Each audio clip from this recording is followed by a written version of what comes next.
High friends, welcome to Yashikar. உண்மையாகவே ரொம்பவே சந்தோஷமாக இருக்குது நம்ம ஹீரோயினோட இந்த வளர்ச்சியெல்லாம் பார்க்கும்போது. கண்டிப்பாக நம்ம ஹீரோயின் உங்கள் எல்லாருக்குமே தெரியும், பிந்து இலக்கியா அப்படிங்கிற சீரியலில் வந்து நடிச்சிட்டு இருந்தாங்க. இதயத்தை திருடாதே சீரியல் மூலயமா எல்லாரோட மனசுலையும் இடம் பிடிச்சி, அதுக்கப்புறம் சன் டிவியில் ஒரு சூப்பர் ஹிட்டான ஒரு சீரியலில் வந்து அந்த சீரியல் மூலயமா அவங்களுக்கு பட வாய்ப்பு வந்து நிறைய ஆல்பம் சாங்ஸ் படம் அந்த மாதிரி நிறைய அப்டேட்ஸ் எல்லாம் கொடுத்துட்டே தான் இருக்காங்க. அந்த வகையில் புதுசாக ஒரு மூவி வந்து கமிட் ஆகி அதோட பூஜை எல்லாம் போட்டிருக்காங்க. அதை பற்றின அப்டேட் தான் இந்த வீடியோவில் பார்க்க போகிறோம். நம்மளோட பிந்து கவுண்டமணி சார் கூட ஒத்த ஒட்டு முத்தையா அப்படின்னு சொல்லி ஒரு மூவி கமிட் ஆகி நடிச்சிட்டு இருக்காங்க. இவங்களோட பட வாய்ப்புகள் தான் காரணம் சீரியலை விட்டு விலகிறதுக்கு அப்படின்னு அப்டேட்டும் கொடுத்துருந்தாங்க. அந்த வகையில் இப்போ ஒரு மூவி வந்து கமிட் ஆகி நடிக்க போகிறாங்க. பூஜை எல்லாம் முடிஞ்சிருச்சு. மெட்ராஸ்காரன் அப்படின்னு சொல்லி ஒரு மூவி வந்து கமிட் ஆகி நடிச்சிட்டு இருக்காங்க.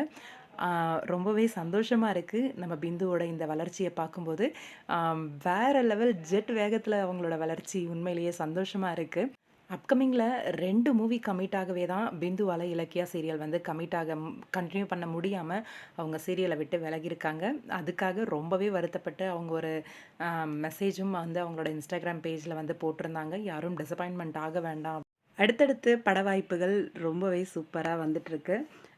பிந்துவுக்கு எங்களோட மனமார்ந்த வாழ்த்துக்கள். அவங்களோட எல்லா மூவிஸும் சூப்பர் டூப்பர் ஹிட் ஆகி இன்னும் மென்மேலும் வளர்கிறதுக்கு.